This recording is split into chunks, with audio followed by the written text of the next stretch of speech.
All right, hey Vikings fans, welcome in to another episode of the Skol Hop. I'm Evan. And I'm Austin. We're just a couple of dudes from Iowa. We like drinking beer and talking about the Vikings. Yeah, we do. And after a few quiet weeks, we actually had some Vikings news to talk about today. Yeah, fun stuff. A voluntary offseason workout started today. There were a few key press conferences. Pretty exciting. Yeah, we talked about all that, and we also looked ahead to this week's NFL draft, which is coming up quick. Yeah, and I think for the first time ever, each of us did our own mock drafts, so we did those separately, and then we did a cumulative mock draft between the two of us. It was a lot of fun. Yeah, I had a blast, so we'd love to know what your guys' thoughts are on each of our mock drafts, so don't forget to like, subscribe, share, and comment and tell us how you think we did. And also don't forget to grab a cold one and join us for episode 135 of the Skol Hop. Skol.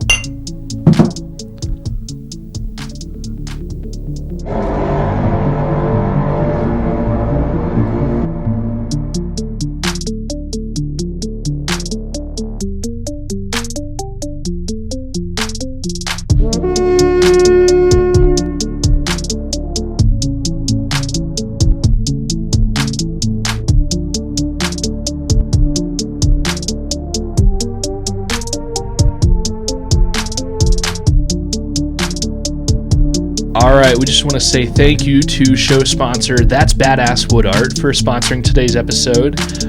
We still can't get over how pleased we are with our custom commissioned piece from That's Badass Wood Art that we got. What is this, like the fifth or so episode that we've had this one up? Something like that. So we have this one. It's a fairly large, I think it was categorized as their extra large piece.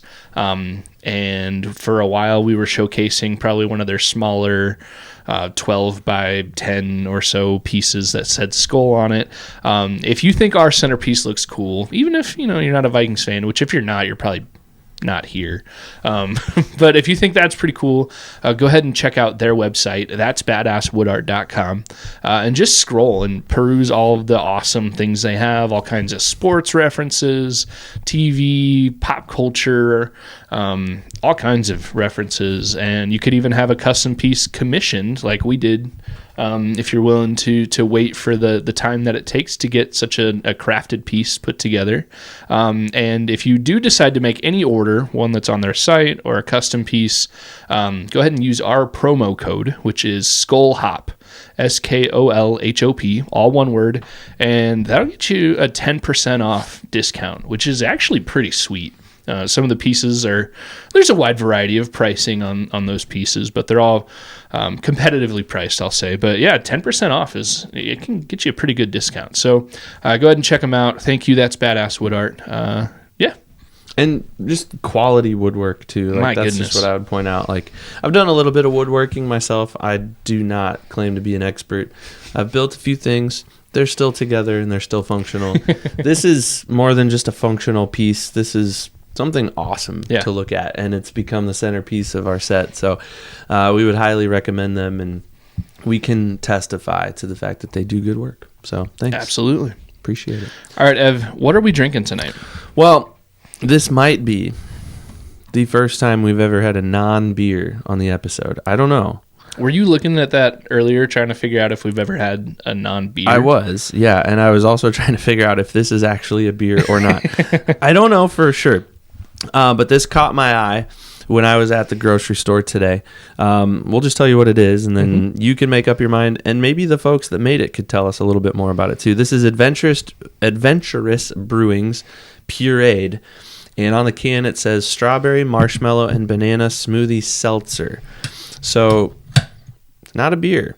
Also 7%, so it's a little hefty, not terrible, but a little hefty in the alcohol it's category. Up there. It's up there on the scale of where you can still have a couple, but like now you're entering territory of like maybe keep in mind how money you're having and oh my gosh, how early you have to wake up. The little bit that I just got on my thumb when I opened the can was amazing. Evan, this is thick. It is thick. It is pureed. Oh, there's sediment at the bottom. Maybe we should have turned the can upside down or something a little bit. There's still stuff in the bottom. All right. It probably says on the can. I'll double check to like lightly agitate the can a little bit. I don't know. You told me before we started filming that bananas can have a negative effect on you. Yeah, they can trigger some headaches. But I want to apologize in advance. I think this will be okay because they're in a fermented beer, seltzer, whatever you want to call it. Man, I don't know if this is going to come across on camera. Oh, it's smoothie like. It's a smoothie seltzer. These are kind of all the rage right now. At least I've seen them out there before. Sure. But I would like to say I eat probably 2 or 3 bananas a day. I love bananas. Oh my gosh. Okay, you're not getting muscle cramps for sure. Nope. And I love strawberry banana. Yeah, it's a good flavor. It's one of my favorites that I go to. Like, give me a strawberry banana shake at our favorite ice cream place, or give me I get the strawberry banana naked juice all the time. There you go. At the gas station, that's kind of like one of my go-to drinks to get out of the cooler at the gas station. So this beer popped out at me. I'm excited to try it. Let's do it. Skol. For better or for worse for you.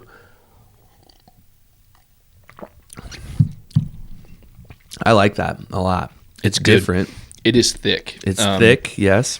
There's no carbonation whatsoever. Nope. When I first opened my can, I was kind of concerned, like, I didn't hear a snap or anything. But I think that's on purpose. If this were a wine, we'd be saying that it has legs. Because if you can, I don't know if you can tell on camera. You could tell where the liquid has been on the side of my cup here.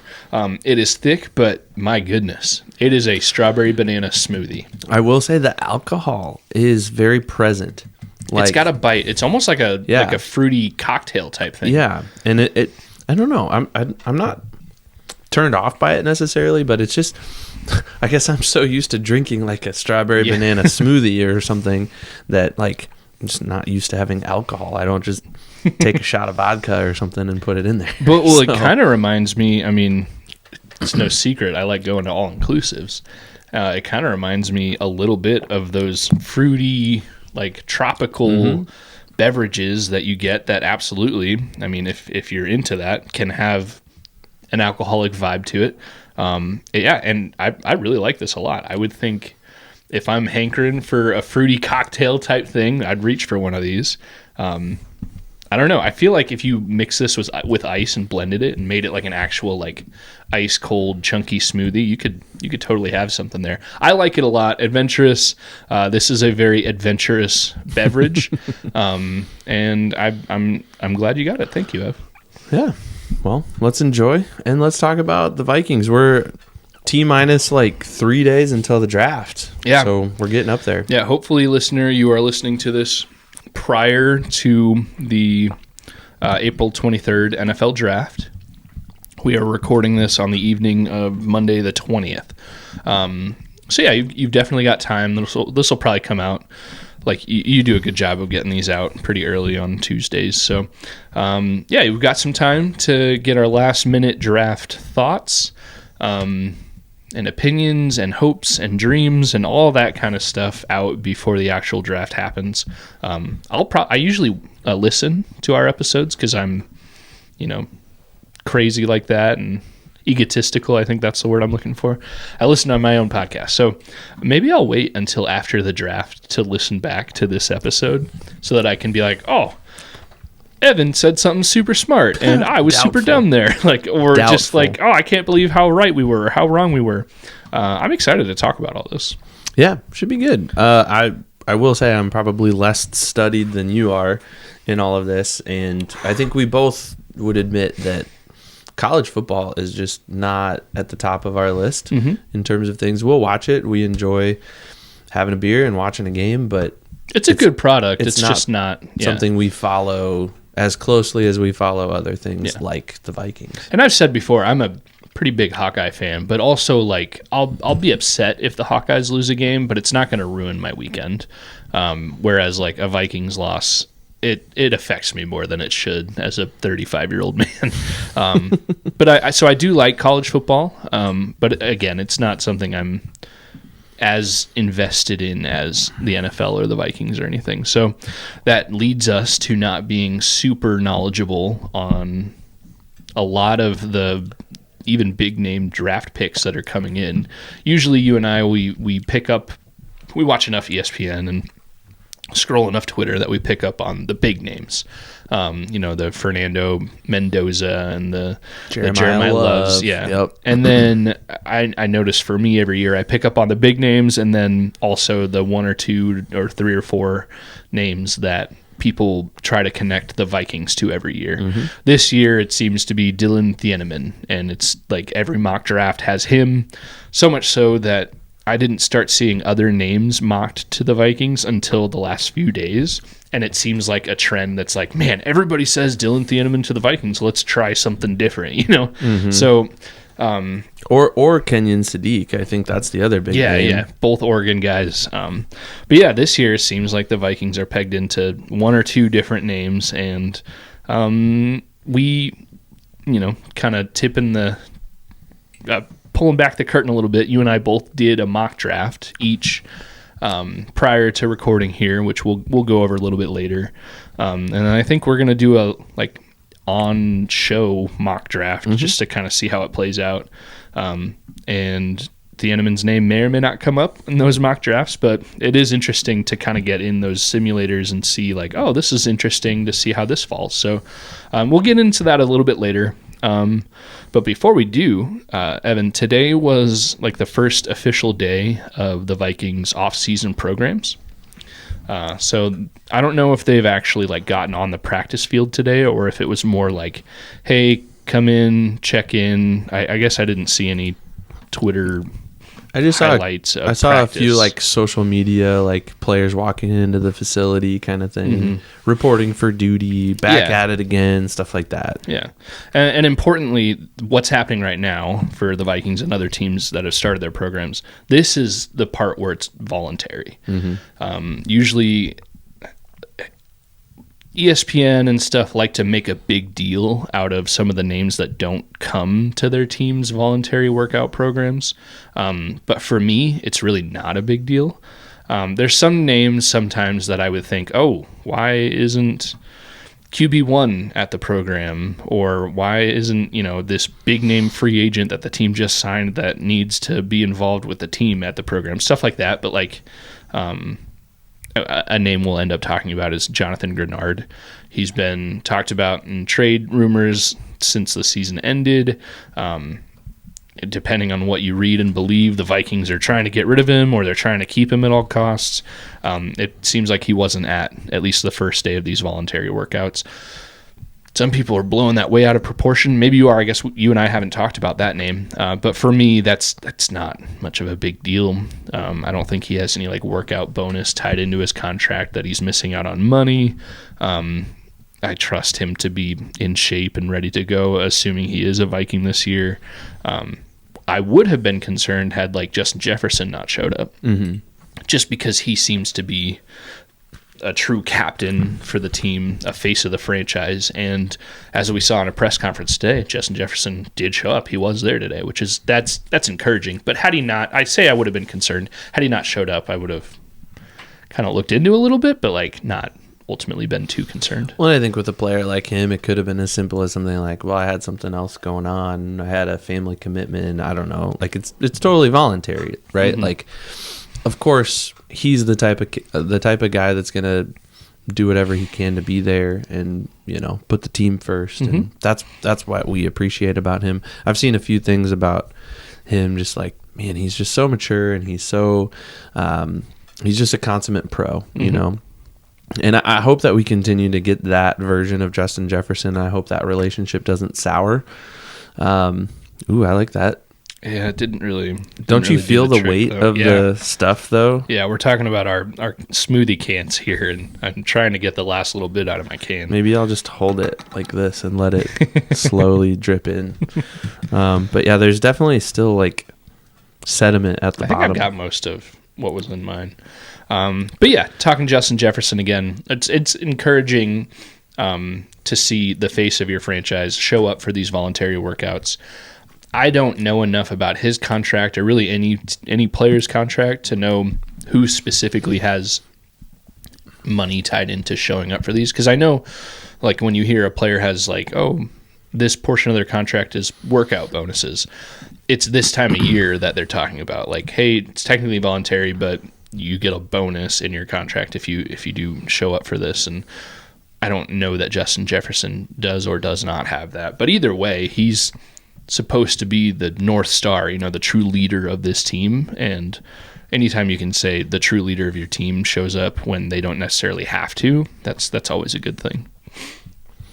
Yeah, and I think it just says a lot about who he is. I've already said it, but it's worth repeating. And you just hope that at the end of the day, ownership and management and coaching, they just treat him right. Yeah. And when it's time for him to go, they do him right by all that, right? I don't think that time will come until he's ready to retire. I don't think that time's coming either. And I hope he's a Viking for life. It's so rare to see a guy stay with one team for his entire career anymore. But man, he's been so much fun to watch. It was interesting, and you wrote this, and I watched a brief snippet of it. Judd Zulgad, one of the reporters, was trying to pry some information out of Justin Jefferson in this press conference today. And I'm sure, those reporters have to maybe just sit around beforehand like, you going to do it? You going to do it? Yeah, okay, I'll fall on the sword. I'll do it. But, they're trying to get him to take the bait of who's going to be the QB1 or who do you want to be QB1 or just anything, any little tidbit that those reporters can get their teeth into. And sounds like Justin Jefferson didn't bite really at all. Kind of played it cool and kind of seemed to be like, yeah, Kyler's here. That's great. But I've been working with JJ as well, and we want to see him succeed. And just kind of did what a professional does and kind of played both sides and didn't really give in to one side or the other. Yeah. So I do want to preface. I think that the question that Judd Zulgad asked was valid, and it was worded in a way that was respectful, but still like we knew what you're trying to ask. Basically, he was saying to Justin, like, because they had been talking about how Jefferson had throughout the offseason been practicing with JJ McCarthy and kind of getting on the field and practicing with him. It sounded like there were multiple sessions, maybe at different locations. They've spent a little bit of time together, which is encouraging. Especially when you're talking about Justin Jefferson doing that while still knowing, hey, the team has signed Kyler Murray, kind of makes me think the team is being told, like, hey, yeah, Kyler's here, JJ's here, Carson Wentz is here. Kind of get the sense it's at least going to be a true competition. And to hear Justin Jefferson talk about, how that quarterback room is going to end up and how he thinks it will, I think Justin Jefferson thinks like, oh, this could be something that could light a fire under JJ, and he's either gonna, take that and run with it and improve, or he's not gonna be playing. But anyways, the question that Judd Zulgad asked to Justin Jefferson was like, when do you need to know? When do you want to know who QB1 is? And does it matter to you? Like, do you want to know sooner rather than later based on being able to prepare with that quarterback? And is it something like you want to know as soon as possible? I think it was a fair question. I think it was a good question. Ultimately, he was asking the face of the franchise if he has, if Justin Jefferson has a preference on whether or not he wants to know who QB1 is sooner rather than later.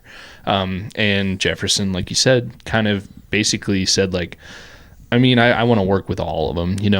It really comes down to like getting to know all of them so that when we're on the field, it's, second nature. He kind of deferred, like that's less of a wide receiver question and more of a quarterback question and more of a KOC question. Like he took the good route, and I don't think Justin Jefferson was like alluding like, I'm not going to tell you, like, oh, don't ask me that. I think he was genuinely answering like, I just want to work well with whoever it is, and I don't need to know. He even said like, we probably won't know until after training camp, like, and he didn't seem upset about that. So again, good question, but really good answer too. Another interesting one was KOC, and he kind of hyped up JJ like we've been doing. I just had this thought though. I wonder what KOC as a head coach looks like post Justin Jefferson, or like without Justin Jefferson. We've never seen KOC without this mega star wide receiver, right? And now we've seen KOC without the consistency at quarterback, right? Like Kirk Cousins was the last true consistent quarterback that the Vikings had, and we've lived through. I would say Sam Darnold was probably. Yeah, sorry. When you're talking about a one season. I shouldn't have left that out. Yeah. But Kirk and Sam were the last true consistent quarterbacks, and other than them, it's been this carousel of quarterbacks in and out. So we know what KOC looks like as a head coach without that, and it's not great. But what about a wide receiver? What about this like true top? I mean, we'll sit here and say he's the best in the league. Others would say, well, he's top 3. And I would disagree. But, I mean, for sure, whoever you talk to, they're going to say he's a top 3 quarterback. So what does that future look like? And I guess I'm kind of taking us maybe away from the press conference and just thinking outside the box for a second. But well, I think it's less about, having a superstar wide receiver and more about having a superstar and someone who you can kind of candidly talk with, engage, and Justin Jefferson has the locker room as a player. So not that I've ever gotten the sense that KOC has lost the locker room, but I think KOC has the ability to kind of pull Justin Jefferson and a few other guys, probably guys like you'd think Harrison Smith, definitely when he was playing and hopefully continued playing, some of those guys would be almost like in KOC's inner circle, and KOC could come and be like, hey, you're my superstars, but you're also in the locker room. How are things going? Kind of gauging the heartbeat. Again, I don't know if they ever do this, but I think, Justin Jefferson does seem to be a true captain, and maybe it's just about having good captains of your team so that your head coach can kind of go to those guys almost as a buffer to the rest of the locker room. Not that KOC neglects the rest of the locker room, and if you're not a captain, you're not talking to him. But I think it's helpful to have that hierarchy of like, hey, captains, what do I need to do to be a better coach? Or, hey, captains, take care of your position groups or your teammates. And I think guys like Justin Jefferson and Harrison Smith, hopefully he comes back, are true like leaders of men. And I think Harrison Smith isn't super vocal, but he's definitely a leader and true captain on the team. And I think every good team needs not just one, but 2 or 3 or 4 of those guys that can be true leaders and help, put themselves last to help the team go first. Yeah, and Harrison Smith definitely embodies that for sure. Boy, I hope that guy comes back. Again, just for that element, not even for the production on the field, because I think the production on the field is slowly waning. Yeah, but I would say last season for him, and we don't need to turn this into Harrison Smith hour, but I mean last season there was some kind of injury or something to begin, but then the second half or once the second, turned it on, final third of the season, he really it was like watching classic prime Harrison Smith again, which was so fun. Yeah, for sure. Before we get into the mock drafts, Rob Brzezinski. Yeah. Should he stay or should he go? Let's just play that song in our heads. We don't really have a ton of data. Like it was a quiet off season up until the draft. Not many free agent signings. Not really any trades, but also that could have been by design too. Like the Vikings, it's not like they're sitting there with $100 million of cap space and they didn't sign anybody. Like it's definitely a transition time for the Vikings, and so it's kind of hard to gauge how well Brzezinski is doing because most of his moves are neglecting to do something. Not neglecting, but not doing something. So it'd be different if we were saying like, wow, Brzezinski's really trading all the picks and spending all the money, like he could totally have ruined a bunch of things. Like we could be sitting here saying like, why did they give him the reins to this? He's messing everything up. Whereas I think the worst thing we can say about him right now is it's been a quiet offseason so far. I think the draft will be really fun to watch. I think the team and Brzezinski, but the team as a whole has recognized like the best way to build your team is through the draft.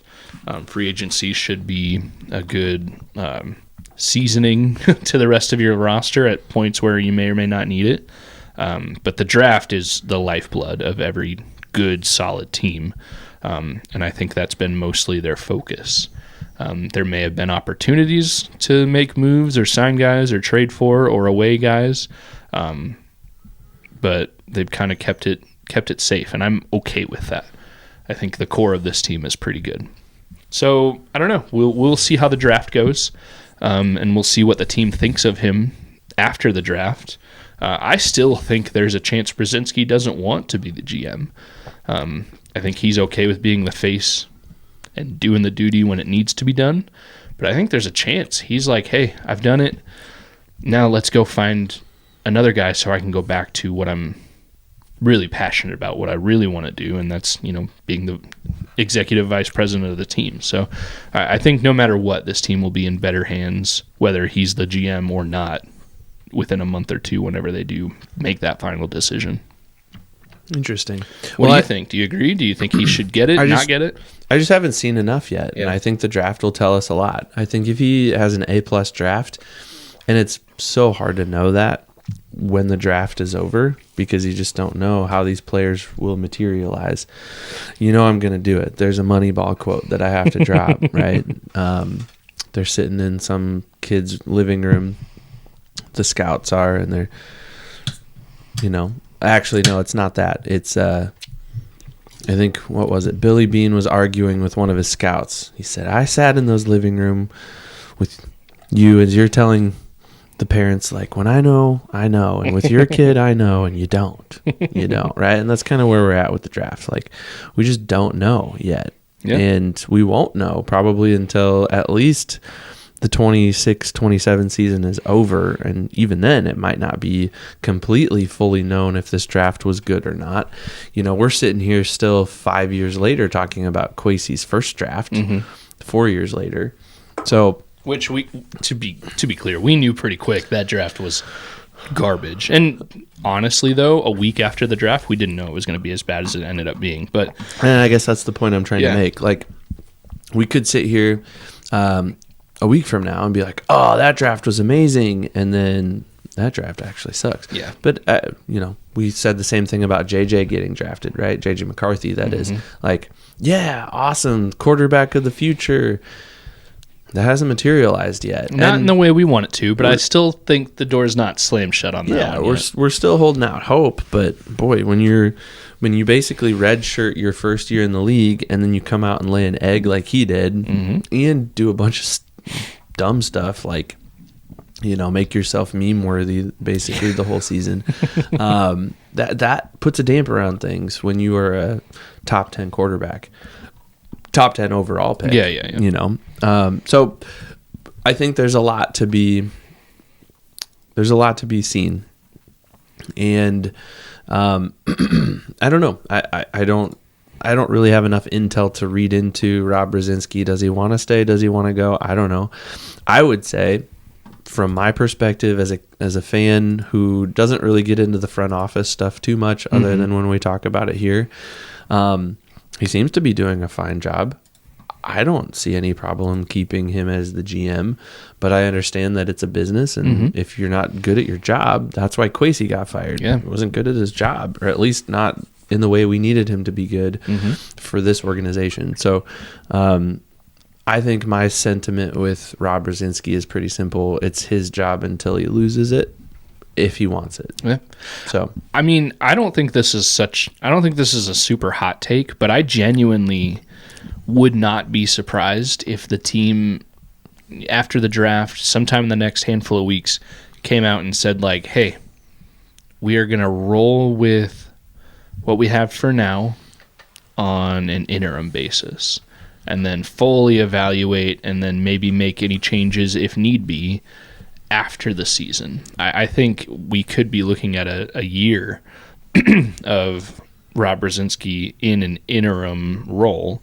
And maybe, because I don't know if they've actually ever said he is the quote-unquote interim GM. Anytime I've heard it said. Well, it's been said because that's essentially what it is. But anytime I've heard the Vikings or the organization in any way talk about or to Brzezinski, listeners, go back and look at the Vikings YouTube channel.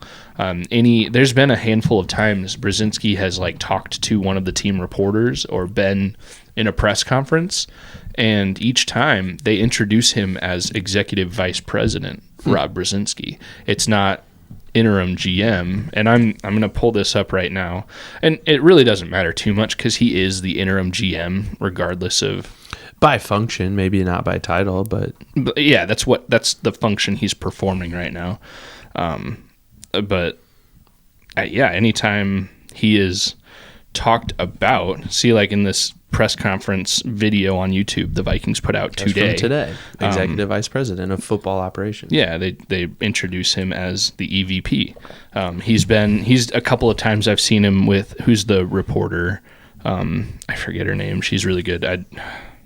Diana Rossini? No, the Vikings in-house reporter. Oh, Tatum Everett. Yeah, she's had one-on-one interview videos with him, a couple of them, and I think every time she either introduces him as just Rob or Rob Brzezinski, or she says Vikings executive vice president. So I think the team is okay with, and probably he as well is okay with filling this role. And then maybe if he gets it, that's fine. But I think everybody's kind of okay with seeing how far we can take this temporary setup. And then I think no matter what, this time next year, there will be someone with the official title of general manager for the Vikings. But I think it could be until next January,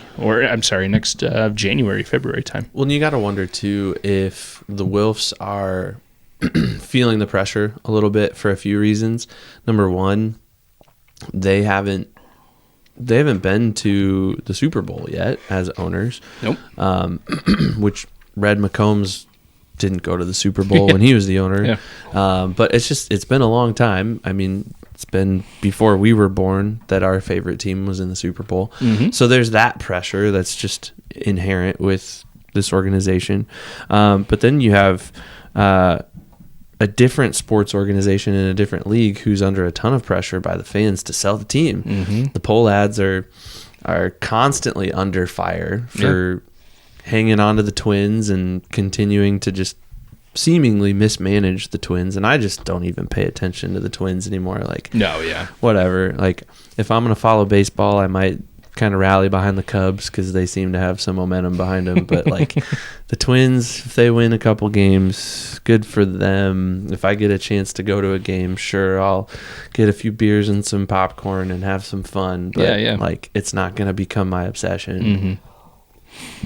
So I wonder if the Wilfs are feeling that pressure, both of haven't been to the Super Bowl since the 70s, and this other team in your town, they're being pressured to sell their team. These owners are it's kind of win or die. Yeah. Right. I will say those situations are a little different. I think the Twins mostly are being pressured to sell because they're not investing in the team. They're actively, I think they won their first playoff series since we were children a couple of years ago, and their response to that was to cut payroll. And they've cut payroll a couple of times since then. And it seems like they're just doing everything they can to not invest in the team. It's like they got public dollars for their stadium so that they could compete, and then they've done nothing but undercut the team at every chance they get. Whereas on the flip side, I think the Vikings, their ownership, all I've ever heard is that they are willing to invest in the team. And anytime a big name player comes up that it seems like the GM or whoever is interested in signing, rarely have we ever heard a report the Vikings wanted to sign Kirk Cousins, but the ownership wouldn't go for a guaranteed contract. Which we just hear that, hey, the Vikings are always top 1, 2, or 3 in that Players Association poll of the best organizations to be in.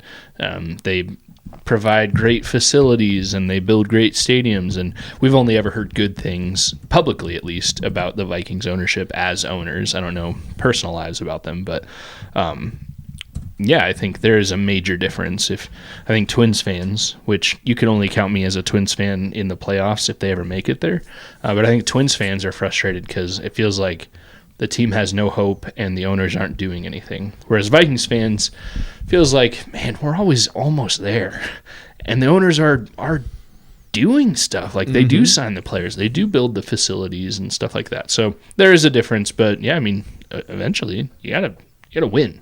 You gotta want to win. But I do think the Wilfs do feel like owners that are interested in winning, not just owning a franchise. That makes sense. And I guess I'm just like, I'm coming at it from their perspective. Like they probably go to these, these fancy dinners and these banquets and these big things, these big events, and they glad hand a lot of people. And, there's got to be that, like, that just inherent pressure of being the owners of the Vikings. Like, when's it going to happen? Like, people aren't going to say that outright because people don't do that. Or maybe they do. I don't know. Maybe they're a little more obvious than I would be.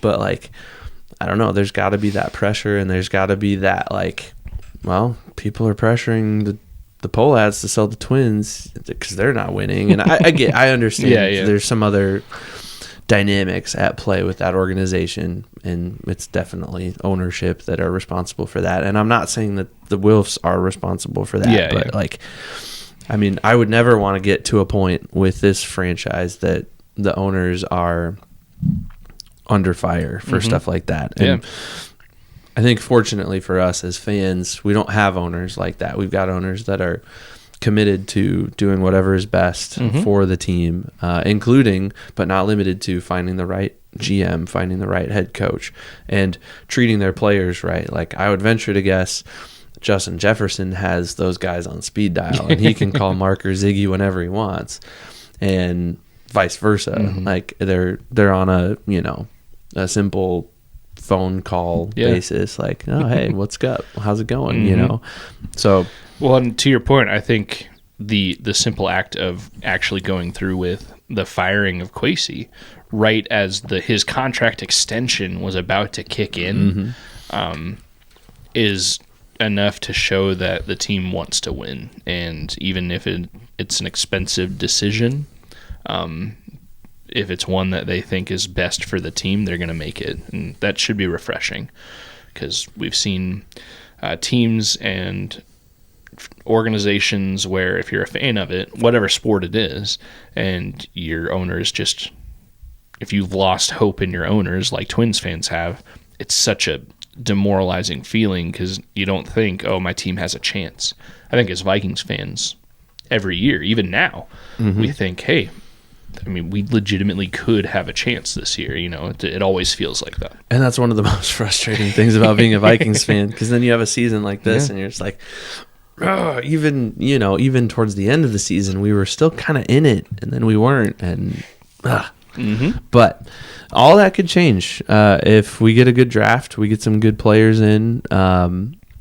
This franchise could really go to that next level. So I think we talk draft. Yeah, I think we put on our Rob Brzezinski hat for a minute. I want to start. Okay, one more thing I want to say about Brzezinski and his press conference before we move on. It'll just take a couple of seconds. One thing that I thought was really refreshing to hear from the guy who is driving the draft boat, for the Vikings this year. Somebody asked him a question about, like, how does he take into account best player available versus team need?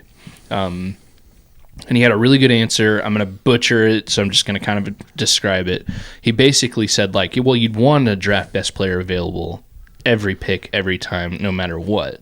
But he's like, you also need to base that off team need, too. And he specifically pointed out the Bills with Josh Allen. He said, the Bills, no matter how their draft board looks, and no matter if they completely 100% agree with their draft board and think it's true every player, every position, no matter what, if quarterback is their number one player by far and it gets to their pick, they're not drafting a quarterback.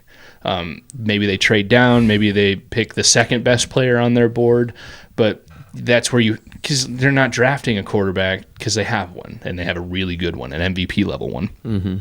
So you have to go with team need a little bit, and I think that's the right answer. You want to be in a position where no matter whatever pick it is, if the best player left on your board is any position, you go for it because he's the best player, and that's how the best teams are built. But I'd say it's kind of refreshing too for the Vikings this year that basically any position is at play at any pick. I mean, I'd be pretty pissed if the Vikings drafted a punter in the first round, but like if they drafted one in the 6th round, I wouldn't be mad. Like there are not too many 100% filled positions on this team so that they couldn't draft a first round pick player at that position. And that's maybe a little sad because that's what bad teams have, but it's also kind of refreshing that they could draft anybody. It could be a cornerback, defensive tackle, wide receiver. I mean, they're probably not drafting a quarterback this year just because their room is pretty well full. But it could be any pick, and I think we'd be okay with it. Mm-hmm. Anyways, mock drafts. I think that's a valid point. Mm-hmm. And I think that's kind of how I put together my mock draft a little bit. Yeah. Like, I didn't just go with best player available. I kind of went based off of team need, and I went with the better players at that need that were available. Mm-hmm. So for those of you that don't know, or maybe don't follow us on Twitter, because I know you posted your stuff on Twitter already. Mm-hmm. We did these through profootballnetwork.com. So you can do your own at profootballnetwork.com/mock draft. And I think we're going to do our own here in a little bit. We're going to try to do a speed round quick of our own mock draft. But I think what I'll do is I'll just, in, 2 minutes or less, kind of recap my mock draft and kind of explain my logic, and then I'll let you do the same, because you did a little bit more research, and maybe not research is the best word, but you got into the process a little bit more than I did. Just a little bit. If you did 5 minutes of work, I might have done 10 minutes. That's probably accurate. Yeah. But anyways, here was my approach, because you sent me the link, and I was like, all right, I'll do this. And it took me a second to kind of figure out the interface, but once I did, I had it pretty figured out. The Pro Football, whatever is it? I just said it. ProFootballNetwork.com. Their interface wanted to offer me all these trades, and I just declined every trade. I was like, you know what? I'm just going to stick to the picks that the Vikings have, which could happen. No trades. We're just going to stick with what they have. And then, so that was kind of the first game plan. Was like, okay, no trades, no extra frills, nothing like that. And then second was, I'm just going to go off of what I know we need. I know we need to plug up the middle on the defensive side. I know that we need a center. I know that we need some help in the secondary. I know we need a tight end. Let's just see what happens from there. So these are my picks. We have the picture of my mock draft here. Thanks for doing that, by the way. Yeah. Of course. Appreciate you, man. Yeah, we'll put it up. It'll be right here. It'll be right over my face. No, we won't put it over your face. Here are my picks in just quick fashion. At pick number 18, I picked defensive tackle from Ohio State, Caden McDonald. Pick 49, Chris Johnson, cornerback from San Diego State. That was actually an A+ pick by the mock draft computer there. Number 82, you texted me and said you liked this pick a lot, and I do too. Jennings Dunker, a guard out of Iowa. Yeah, they graded me a C- on that pick, but I think the mullet gets me a few extra points. That's at least a B-. He's a Hawkeye, so I'm biased, but I did text you. I was like, hey, it's funny how my favorite pick of your whole mock draft is the lowest graded one from Pro Football Network. But yeah, the pictures of him are pretty awesome. Yeah, I don't know much about him as a player, but his reputation precedes him. He will instantly, no matter where he goes, probably be the most famous guard on whichever team he gets drafted to. All right, so those are my first three picks. Pick 97, Parker Brailsford, center from Alabama. This was another A+ pick, so I'm excited about that. I knew we needed a center. who knows? Maybe Parker finds his way to Minnesota. Pick 163, Devin Moore, cornerback. Cornerback from Florida. Your second cornerback so far. Yeah. So, and that's kind of a Mike Zimmer thing. He always drafted a lot of corners and safeties. Pick 196, Matthew Hibner, tight end from Southern Methodist. Okay. Those last two picks were graded an A for me, so I feel good about those. Pick 234, Devin Boykin, safety out of Indiana, national championship caliber team. But that was another thing that I factored in, like, okay, NFL style teams: Ohio State, Iowa, Alabama, Florida, Indiana. It's not true for this next one. Pick 235, Aaron Hall, defensive tackle out of Duke. And my final pick at 244 was Preston Hodge, a cornerback out of Colorado. So that was my draft. Yeah. Just kind of straight-laced, no frills, no trades. Quite a few A's, couple of B's, one C. Not bad. Yeah. 3 cornerbacks, which I think absolutely could happen. I forget how many I drafted, but I think that defensive backs in general could be a highly focused position for the Vikings. Like I said a few minutes ago, this team, there's not really any position group that is 100% solid, and I'd be shocked if they drafted anybody. Even once we get in later in the draft, if they threw a flyer on a quarterback, I wouldn't be shocked. Like, I think Max Brosmer is definitely your practice squad level guy right now. But if there was a guy that they really liked and they got into like the 6th round and they think that he could be like a 4th rounder, something like that, I don't even know who that would be. But if the team really liked him, we could see some value picks like that.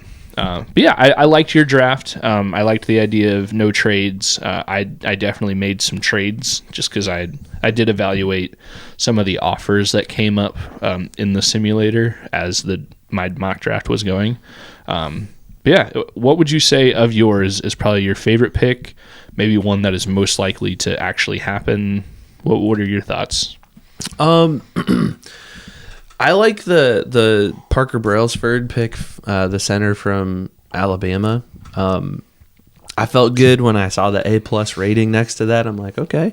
So it's not like they're giving up a ton. It's not a Garrett Bradbury first round kind of thing, which Garrett Bradbury didn't turn out to be a bad center for the Vikings. He wasn't bad. He wasn't bad. He Yeah. wasn't great. He wasn't elite, but he wasn't bad.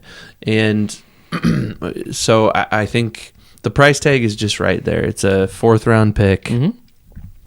He's coming from very much a pro style team, Alabama. I know they're under new leadership now with Kalen DeBoer, but I still think the genes are strong coming out of Alabama. I like that pick a lot. And I don't know. I like the Iowa kid coming to Minnesota. I think there's a lot of just cultural things, and people might not credit that too much in the NFL. I don't know, because KOC is not a Midwest guy. Whatever. But I don't know. I like that guy. He seems like he's just a down home, willing to put his hand in the dirt and just keep on grinding play after play, and that's what you need out of a guard.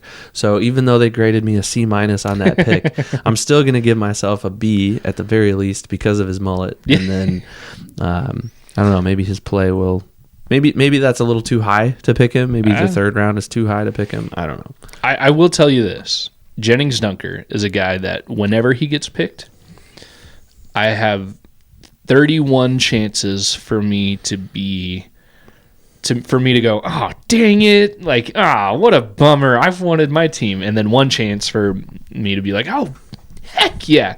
I don't know if he's a first rounder, but when he gets drafted, I will either be very excited or pretty disappointed.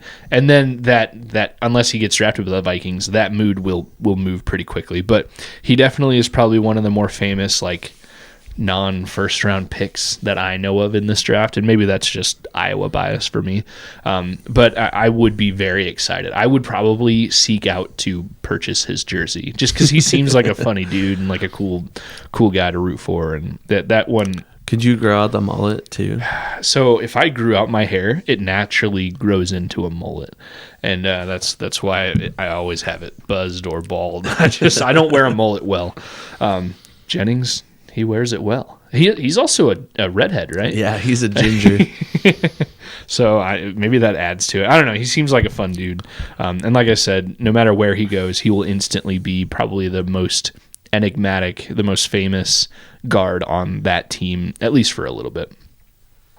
So yeah, I like your draft a lot. I think position-wise, it fills a lot of holes. It offers the chance to provide depth at a lot of positions.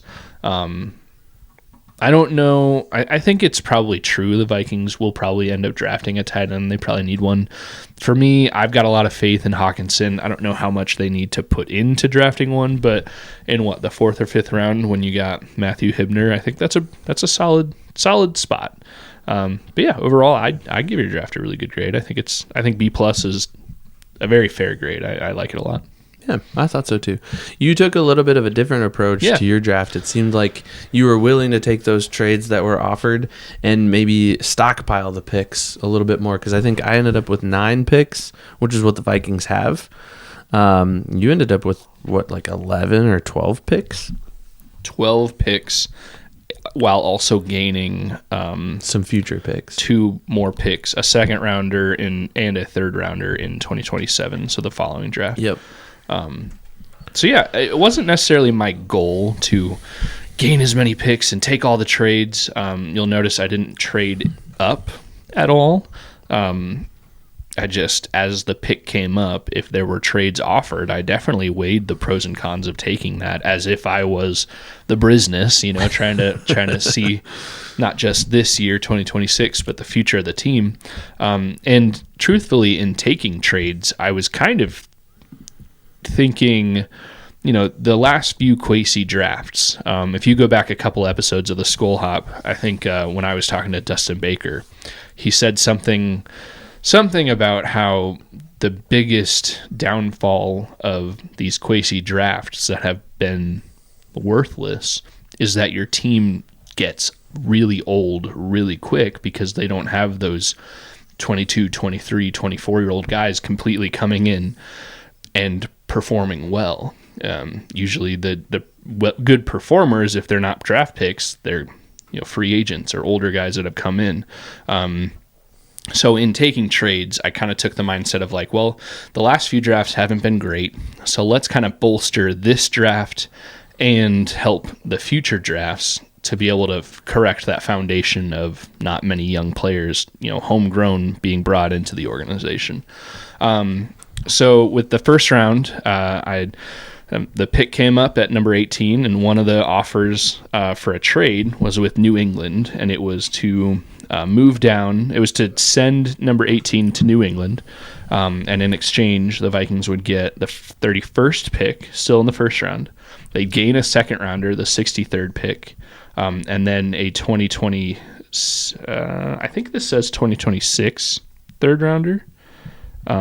But that might have been 2027. Either way, it's trading 1 pick for 3, and still not missing out on the first round. So I thought that was a good deal, so I took that. And then by the time the 31st pick came up, a trade popped up with Denver to move down from 31 to 62, which is out of the first round overall, and fans wouldn't love that because it's always fun to have a first round pick. But this draft seems to be more of a depth draft anyways. There's not too many high-end superstars that you need to be up in the 5, 6, 7 range. So I figured the more 2nd and 3rd round picks I could have, the better. So that one, I traded the 31st pick to Denver in exchange for number 62 in the 2nd round, number 108 in the 4th round, number 111 in the 4th round, and then next year's 2nd round pick. Again, if you're looking at the graphic, it says 2026, but that's 2027. So then ultimately that made it so my first pick in the draft was at number 49 for cornerback D'Angelo Pons. Out of Indiana, another national champion guy. He's a guy that I've seen in the few mock drafts I've looked at. He's one that, he kind of starts coming in the equation at the end of the first round, but definitely heavy in the second round. The software gave me an A on that. Next up, I had Lee Hunter, a defensive tackle from Texas Tech. That was an A-plus pick, and honestly, I think that was just more of how I saw him listed in the software. Like, oh, it says he's a good value here, so I'm going to pick him. And I know the Vikings can use a defensive tackle. So that got A+. We'll see. And then next at number 70, I got Mike Washington Jr., a running back out of Arkansas. I think the Vikings are going to take a running back. Either they're going to try for the home run, trade up, and get Jeremiah Love, which I don't think will happen at all. Or they'll wait, and in the second, third, fourth round, I think we're going to see a running back join the team this draft. That was one that I did not pick. That was one position I didn't emphasize in mine. Yeah. Interestingly. Keep going. I think I only drafted one running back too, but the way it already looks, like adding one could be very useful.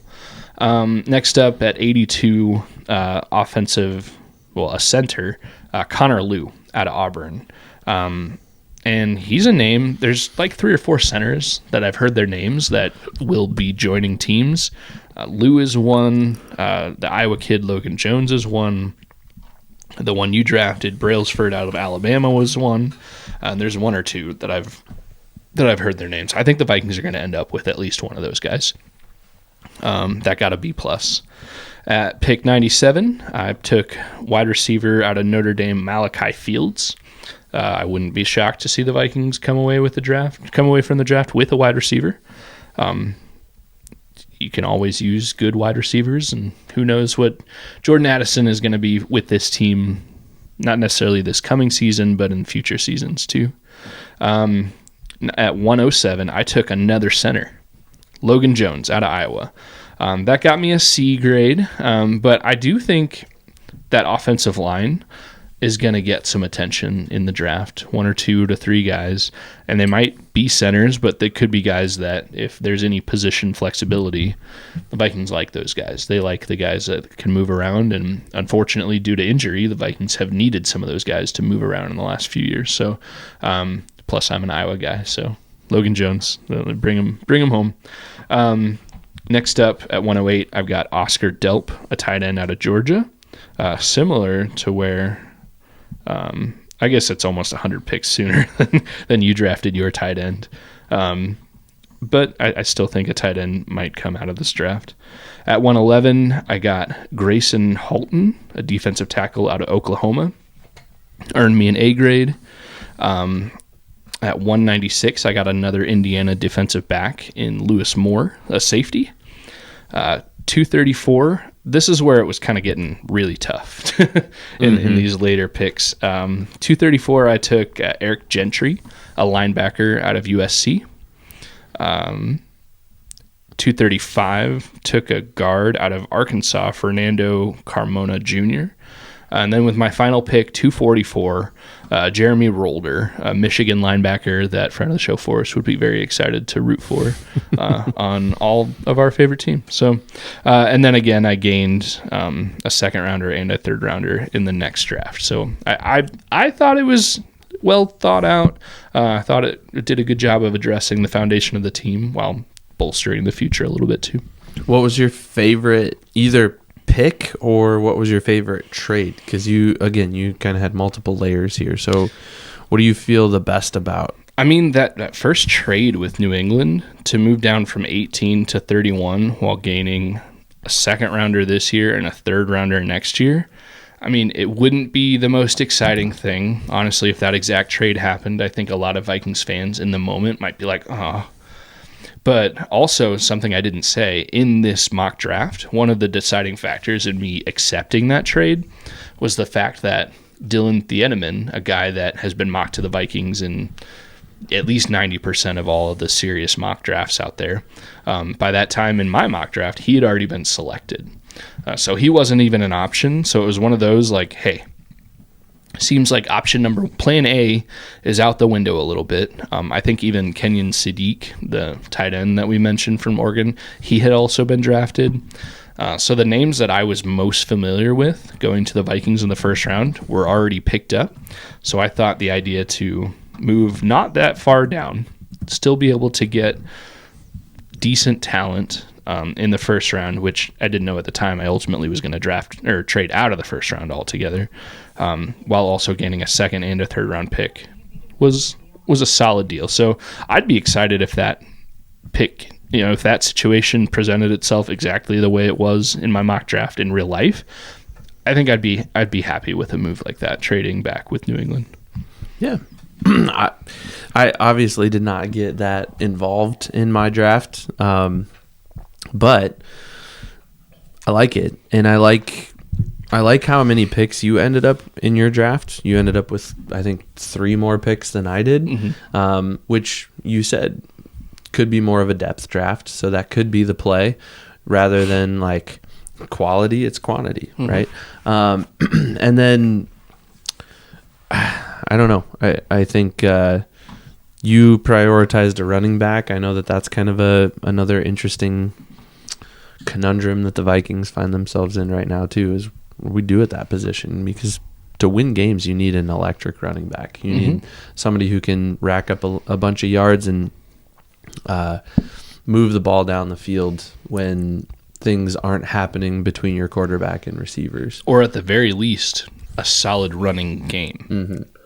So if you have not one electric running back, but 3 solid, a room of guys at the running back position, the chances of at least one of them being able to inject a 30-yard rush when you really need it, that's always something you need. So, yeah, I mean, I think a wide receiver is probably coming to the team in this draft. A running back is probably coming to the team in this draft. And then probably, honestly, if we're being truthful, probably a lot of boring picks that end up building that foundation a little bit more too. For sure.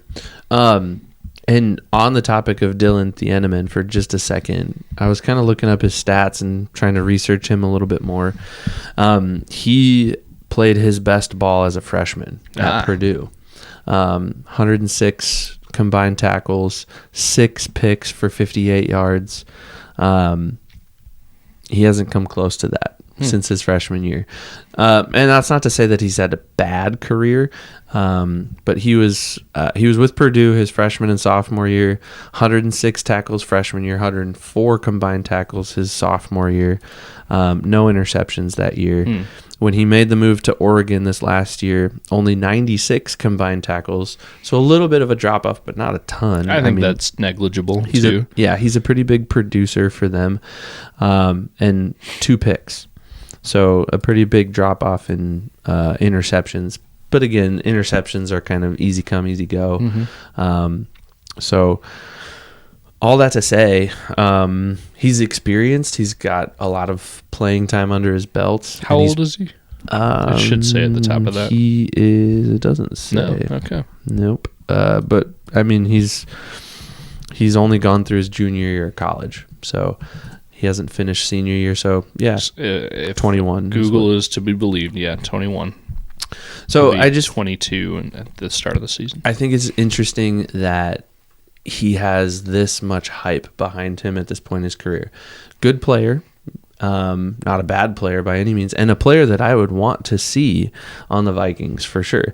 Could be the next Harrison Smith, could be the next Josh Metellus, could be the next fill in the blank, right? Like there's a handful of players that we've seen come through the Vikings organization that we would love to have another one of those in somebody like him. Funny you mention Harry's name, because apparently we're a Harrison Smith podcast, which I'd be okay with, by the way. Oh, yeah. But somebody in KOC's press conference today specifically asked, like, hey, well, they were talking about Harrison Smith, and somebody asked, like, does his decision timeline affect your guys' draft strategy at all? And I truly believe it when KOC, because if you go back and watch the video, his answer seemed pretty honest and candid. He basically was like, not really. Like, it'd be nice to know, but like, me personally, the way KOC answered it, if they were to draft the Enneman or another safety in the first round, like really high, I wouldn't immediately say like, well, Harry's gone. I mean, maybe he is gone, but I don't think the draft will be a tip of the hat to us fans and whether or not he comes back or not. It's not like we can come away saying, well, obviously the team knows he's not coming back because they drafted the Enneman. They wouldn't have gotten him either way. I think you could both have the Enneman and have Harry come back, and that would only be a good thing for the team. And a good thing for the Enneman's development, too, to have that veteran guy there to teach him, help him, learn the ropes and figure it out. I like that a lot. So, good point. Yeah. All right. Let's do our own mock draft. Let's do it. Ready to go. I'm going to screen record this. That way we've got it all here, and we can put it right here, and everybody can watch it. Right above my face here. So I've set a few parameters already. Obviously, we're only drafting for the Vikings. Yep. Otherwise, we'd be here all night. We're going to do 7 rounds, so we're going to go the whole 9 yards here. We're going to go fast mode, so the computer's going to pick quickly. Big board. Do we want to go with the ProFootballNetwork.com's big board, the Consensus big board, ESPN, Pro Football Focus? Do you remember when you did yours, which one you chose? I think I just went with the first one. Okay. I went with the Consensus big board. I don't think for this, I think they're all fine. There's going to be a little bit of variation between all of them. For funsies, let's go with ESPN. All right, let's do it. Just to mix it up a little bit. Yeah. All right. So here we go. And again, this is being screen recorded. Hopefully you can see that from where you're sitting. I'll angle it towards you a little bit. But here we go. All right. So yeah, it should just jump right in. Raiders. Boom. Oh, this is fast. It's real fast. Okay, right. So we have a trade offer already. We can trade pick 18 to the Niners and get pick 27, pick 58, and a 2027 7th rounder. Do we take it or no? Man, I don't know. Does it show you who's been picked up? I think if you hit hide, that doesn't cancel the trade offer. So Jeremiah Love just went to the Jets at 16. At 16, wow. He fell to 16. Okay.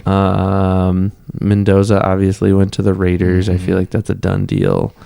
I'm looking for the Sadiqs, the Thienemans, no Thieneman, the McNeil Warrens. Those are the big names that I've seen mocked to the Vikings. Yeah, I mean, I wouldn't. Is there another trade offer if you hit next there? Ooh, there is another one. Atlanta would give us pick 48, pick 79, and then 3 2027 picks. A second, a third, and a 7th. Man, that's a lot of value, but also to go down from 18 all the way to 48. 48. Oof, that's tough. I don't know, Ev. What are your thoughts on these two trade offers? I'm gonna stick where I was in my draft. I'm gonna say reject because of what you already said. Sadiq is still on the board. Thieneman's still on the board. Why not try to get one of those guys? I'm glad you said that. That's my thought too. All right, so we're gonna reject, and we're gonna go. Should we go Sadiq or Thieneman? They're both here. Honestly, so for me, I think I said my thoughts on the current tight end room for the Vikings right now. I think Hawkinson, Josh Oliver, then there's a few other guys in there. I think it's okay. I think it's not, for me, it's not a room that needs a first-round pick. So I'd be leaning towards a Thieneman or what's the other one that I just said? The McNeil Warren. Those are really, but that's only because those are the guys I've seen before. Yeah. Let's go with the Thieneman. All right, let's do it. All right. So this should quickly take us. Importantly, the way we're doing it, we're not really giving ourselves the opportunity to trade up. True. If we notice this one player's still available, let's try to trade up. I think that's fine. We're not elite draft minds enough to know this other guy the Caden McDaniel, I think he might be a good guy worth trading back into the first round if he's still available late. Sadiq ended up going to the Patriots, by the way, in the first round, 31st overall. All right. Okay. So we were given 2 more trade offers, I think. Okay. We could trade pick 49 and pick 163 to the Ravens. In return, we would get pick 80, pick 115, and a 2027 second round pick. That's from the Ravens. Okay. Or we could trade pick 49 to the Rams for pick 61 and pick 93. Of the 2 options, I like the Ravens one better, just because I think the value of getting next year's second round pick is nice. But you're drastically reducing 1 pick and then pretty drastically improving another pick. I would counter that by saying you're giving up 2 picks in this year's draft. And I guess maybe you're moving up a little bit from 163 to 115. Whereas if you accept the trade with the Rams, you're only giving up 1 pick and you're getting an additional pick in this year's draft. So if you're trying to bank some picks for later rounds this year, I'm still going to say reject at this point, just because I'm good with it. There are some other players. Our man Jennings Dunker is on the board still. It might be a little early. All right, you don't want to. It's probably a little early for any of the centers too, based on what I'm seeing. You don't want to pick him up in the second round. He's like, he's up there. He's up there.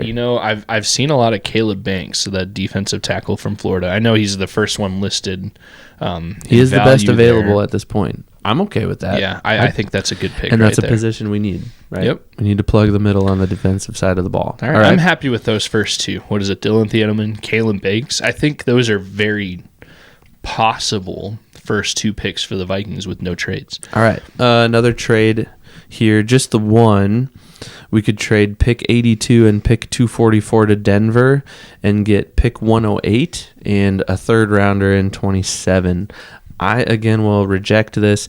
The value here... Yeah, you're moving down almost a whole round and then giving another pick just to gain a third round pick. And they give you a little value scale, and it seems to be very Denver heavy and not so much Vikings heavy. So. Humor me for a minute. Hit counter. Okay. And then take off that 7th round pick from the Vikings. This one? Yep. And it should... and there's a little bar at the bottom. Yeah. Hit propose.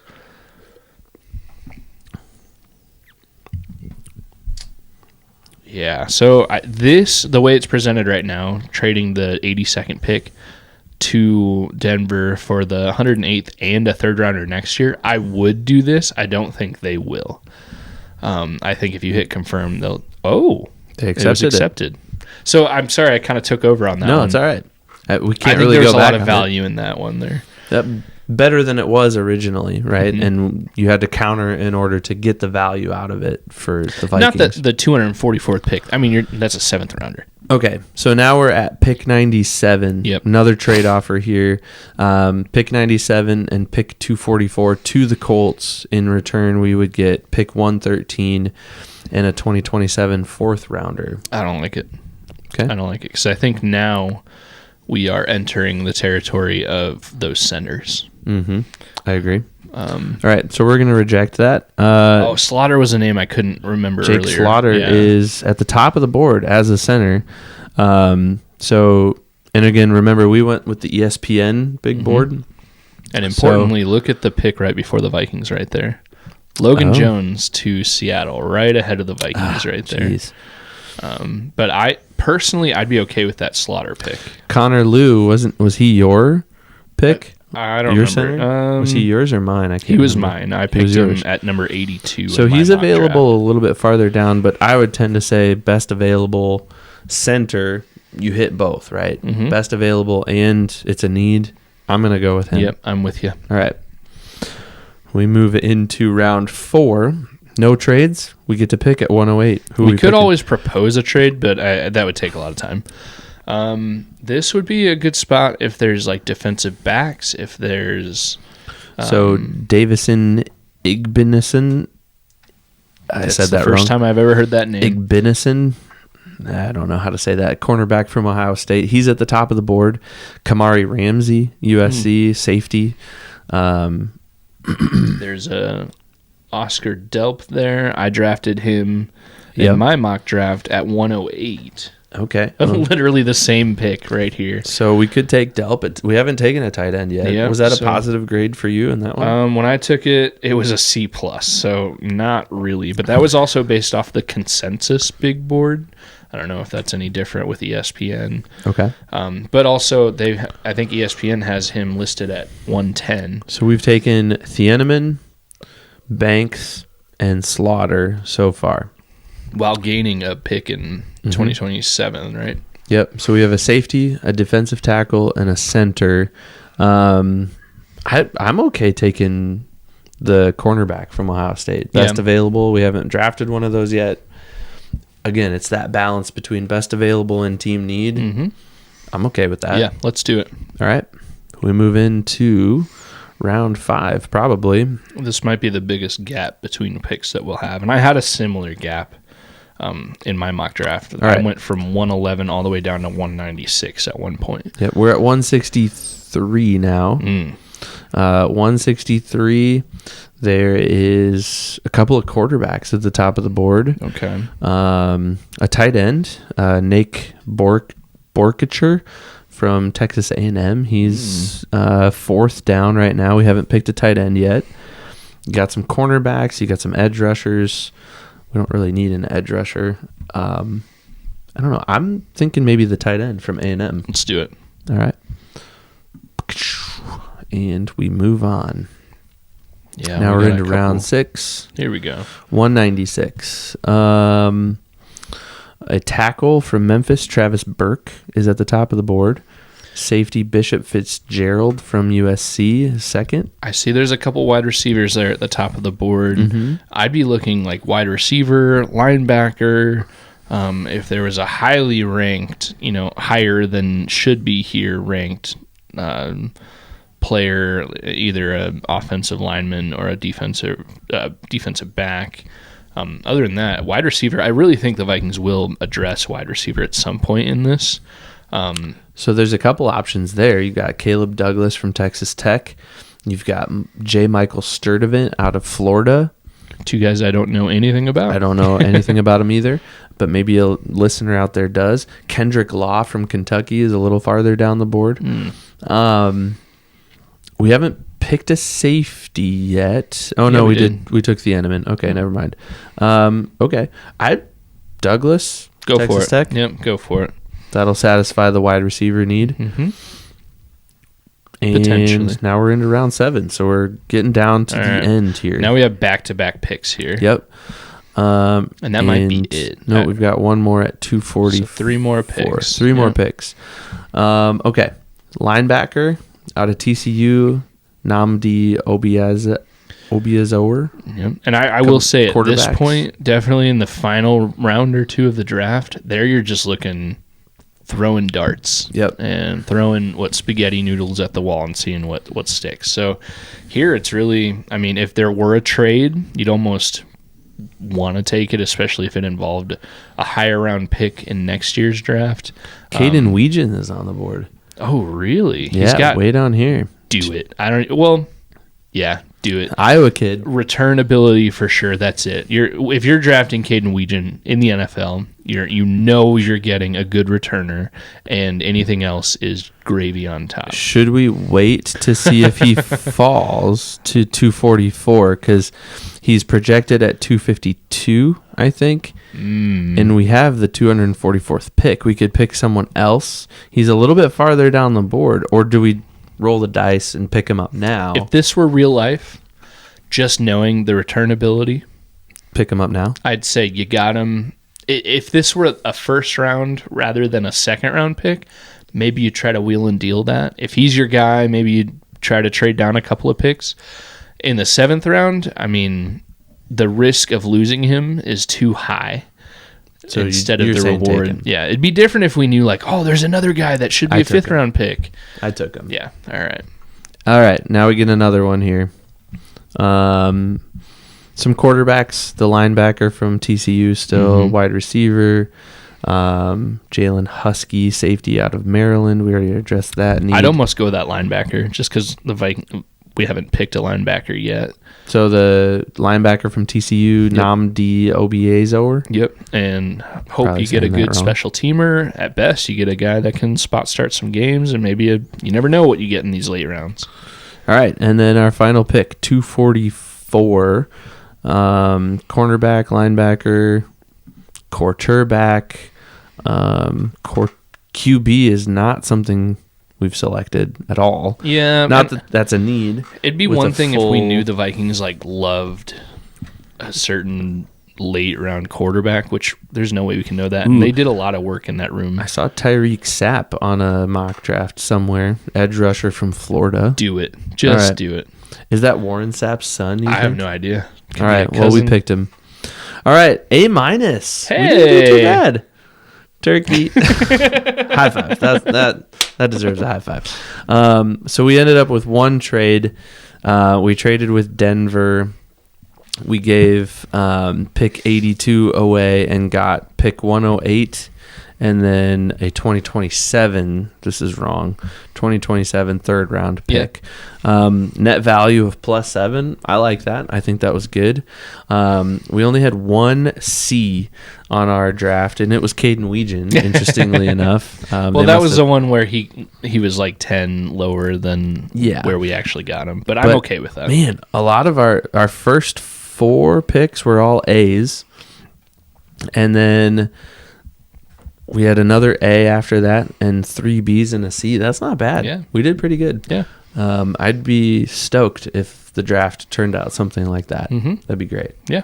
And now when I watch the draft, I'll actually have something to refer back to and be like, hey, we were close. Or, hey, they Yeah. actually picked up that guy. But in reality, there's how many hundreds of names Right. that are available, and we've just scratched the surface with some of these guys. So it's a fun exercise. I understand why people do this. I've never really done mock drafts before. But This is my first time. It's fun to do, and we're putting a lot of trust in the grades of the Consensus Big Board and ESPN and everything like that, as well as this simulator's ability to accurately pick like what other teams might do. So either way, it's fun. I enjoyed it.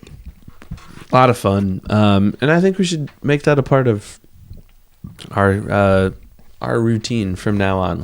Like an episode or 2 before the draft. Let's do that. Let's do individual mock drafts, as insecure as I am about that whole thing, and then let's do it together. Yeah. I like that. Well, we're getting a little long in the tooth. Yeah, we are. So I think we should probably wrap this up. Let us know what you thought about our mock drafts in the comments, either our individual mock drafts or our collective mock draft. Drop us a comment with your mock draft, wherever you did it, however you did it.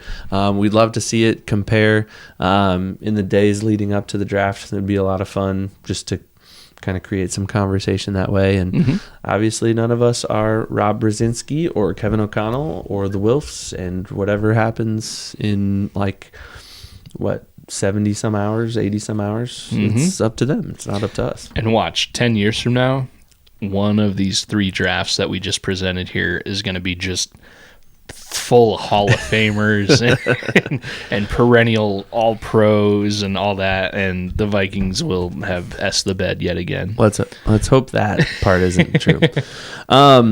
Let's talk about this beer though. Adventurous. Again, I don't know if it's a beer. It's advertised as a seltzer. Yeah. It says definitely a smoothie thing.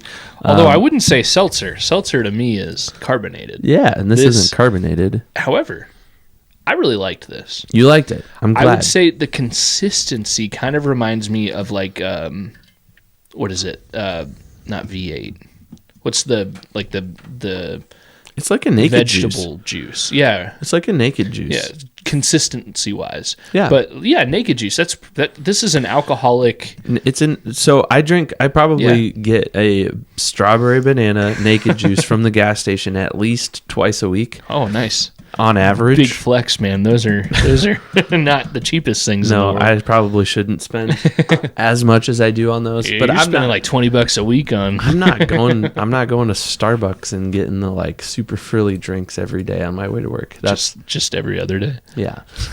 When I'm not getting the strawberry banana ones. Yeah, exactly. Anyways, No, I'm an expert with these naked juices, and this is a naked juice consistency. Yeah. One of the things that throws me off with this is the alcohol in it. Yeah. Like, and I said this when we first sipped it. I'm like, the alcohol kind of throws me off because I'm just so used to throwing these back in the morning, and it's healthy and it's good for you, and I like the flavor of it. Mm-hmm.